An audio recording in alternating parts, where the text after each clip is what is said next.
ان نوحوں کو سننا جن کے بیک گراؤنڈ میں ماتم، اور نوحوں کے اندر ہے ہی ساری شرکیہ باتیں ہیں. یہ کون سے نوح ہیں بھائی جی؟ نوحے اگر کوئی ہو، کوئی غم کا اظہار ہو اور اس میں کوئی شرکیہ باتیں نہ ہو اور بھی میوزک وغیرہ نہ ہو تو پھر تو اس لیے بچیں بھائی. آپ خود نوحہ کہیں، ٹھیک ہے؟ جو ہم کہہ رہے ہیں جی کہ مرنے سے پہلے اے مسلمان کر لے اس پہ غور، کتابوں کا خدا اور ہے، بابوں کا خدا اور. کتابوں کے اہل البیت اور ہیں، بابوں کے اہل البیت اور. کتابوں کے خلفائے راشدین اور ہیں، بابوں کے خلفائے راشدین اور. ہاں یہ حقیقت ہے، یہ ذہن میں رکھیے گا.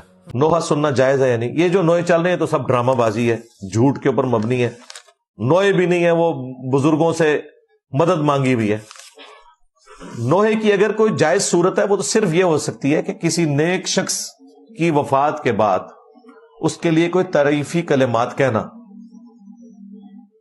جیسے نبی علیہ السلام کے لیے ہم نعت پڑھتے ہیں، صحابہ کرام کے لیے منقبت پڑھتے ہیں.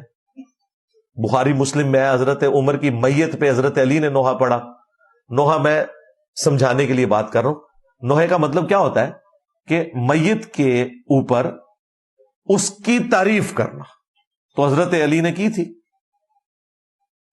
اے عمر اللہ تجھ پر رحم فرمائے، میں نے بارہا رسول اللہ سے سنا، میں ابو بکر اور عمر، تو وہ شخص تھا کہ جس کے اعمال پہ مجھے رشک تھا، مجھے امید تھی کہ تو بھی اپنے دو ساتھیوں کے ساتھ جا ملے گا. تو یہ سارے تعریفی کلمات، اس قسم کا نوحہ ہو تو درست ہے. باقی جو مارکیٹ والے نوحے ہیں تو یہ سب ڈرامہ ہی ہیں.